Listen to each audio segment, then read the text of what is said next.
So we've got all our stuff has been nicely glossed and everything because of all the deckling, and this is going to be the whole process when it comes to pretty much everything in modelling. You're going to be glossing it in, sealing in your paint jobs, sealing in your decals, and then you want to put on that final finish to what you want your model to be, or in this case the cockpit. I want it to be matte. I like matte, it looks good. So this is going to be probably another purchase you want to sort of go out and get. You know, even though this is basic, it is sort of like a bit of a crucial step. I like to use Winsor & Newton's acrylic based matte UV varnish. You can go out and get any kind of varnish that's out there, all different types. It's just, I've found that this is the best. I mean, it's about maybe £6 or £8 a pot ish. It is a little bit expensive, but if you can get your hands on whatever you might already have, or you might have in the local shop, but I have found this is the best for the job, especially with spraying as well. So I'm just going to pour out a little bit of this onto our little palette just here, just a little bit. We don't need a lot because we do want to thin this down, because as usual we want the paint to flow nicely. If we put it down neat, we're potentially going to get brush strokes. So just dipping into some clean water just off camera. Right, and I'm just dabbing this down, and I'm going to mix it all in nicely with our 3mm brush just here, and then I'm just sort of getting off the excess. I probably want to get it completely off because I haven't mixed it with this paintbrush. Right, so using the kitchen paper towel. Then we could come in with just our sort of example piece just here, nicely dipping in to our matte UV varnish, and then all we're going to do is, again, we're going to go for that nice light film across everything. Right, we don't want to be you know, allowing it to pool up in recesses and nooks and crannies. We just want this to go equally everywhere on every bit of paint. Right, there's no discriminating with the paint, it's just nice and equal. Film, filter, whatever you want to call it, just nice and all over. Again, give it a blow if you've got any bubbles that have turned up.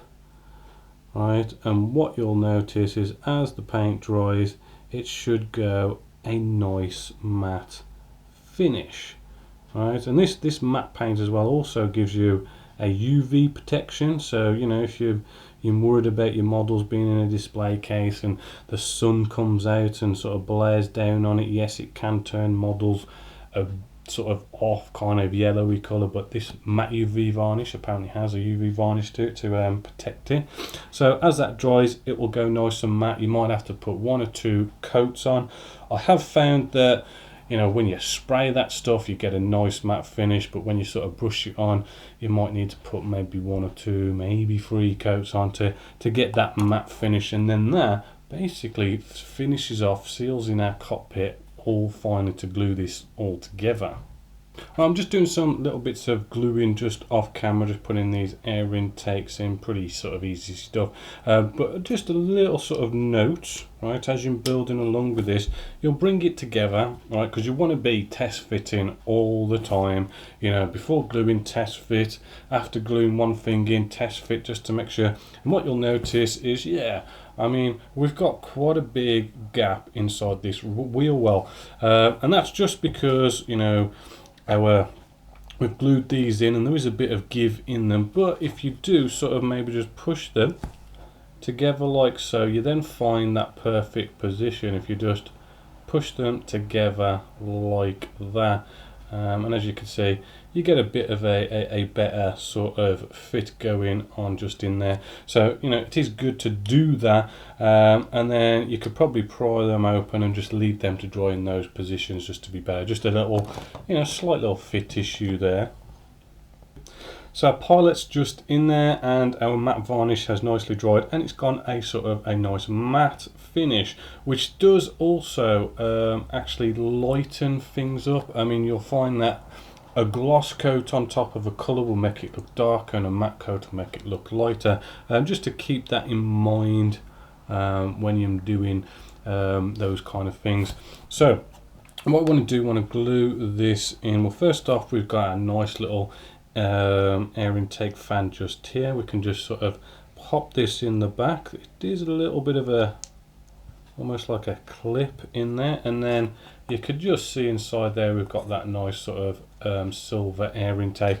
Then we get out our Tamiya extra thin cement, really good glue. We're just gonna get the paintbrush, and we can just touch these little ends here. And what it'll do is these two pieces of plastic are now going to melt. They're going to sort of come together. I'm just giving it like a little bit of a wiggle, sort of work it in there, because it's a bit of a tight fit, and they'll just melt, and when it dries they'll just be welded nicely together. Same with our front cockpit. This should nicely sit just in here.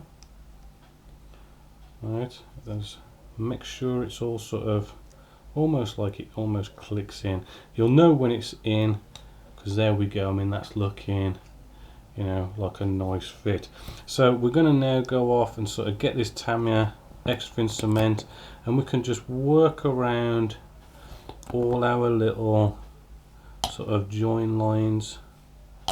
Right, as you can see, I'm doing the underside, right, not sort of coming in from this side, because you will find that if you sort of brush along paint, maybe show you this end, if you brush along the paint, it will react with the paint, and it'll start sort of coming up, hopefully, as you can see, and all sort of bubbling up and going all sort of nasty. So you do want to sort of be a bit careful around painted areas.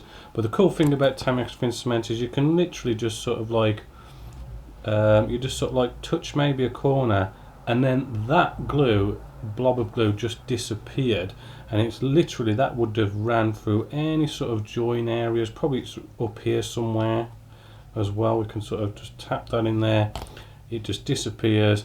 And that's the cool thing about Tamiya extra thin cement. It's so thin, it's got a great capillary action just to suck into all the different join lines. So that's the cockpit in, and then it brings us to actually bring in these two halves together, which is where we're going to sort of learn a bit more about that Tamiya extra thin cement. So bringing the two halves together, good idea, nice and cheap, because you don't have to pay for it. Go off, nick the missus's line pegs or whatever, kind of, maybe you could go out and buy some of your own, actually, because I do like the ones that's got the rubber bits on the end. Maybe those wooden ones aren't so good, but yeah, can be free if you kind of look around. So we're bringing this together now, right, and you do want to bring it all together. You want to sort of test fit it, right, make sure all the little bits all the way around are all locked in. Right, you might find, like we have got on this one, that if we press it down here, it comes out here, but if you press it down, it does lock down. Check on the underside as well. You press in here, it comes out there, but if you press here, it does lock in there also. We need to give that a push again. But yeah, that's what you want to be doing. So this is where the pegs come into play. Starting to put on our pegs, as you can see, we can pop one on the front here and it locks it in. Make sure you check that it's nice on the underside. We can get another peg here and try and sort of get this to lock in here as well, and we're just basically closing all these gaps with the pegs. Right, we've got like another one here. See if we can get that in there. right? And we just want to double check both sides, making sure, you know, nothing's coming out of place because of it. And you'll also notice I haven't used any glue yet, right? Olden days, you know, we'd be getting the glue, putting it on one half and then sticking it together. Tamex thin cement does change all that now. Also, when you're putting it together, make sure you got no steps going on. What I mean by steps is, you know, we don't want anything like this. If I sort of push down on one side, you've got this little step, so you want to sort of just make sure they're all nicely joining, all nice and flush, right? So when you put the pegs down, you might see that, whoops, you know, that's sort of making that a step.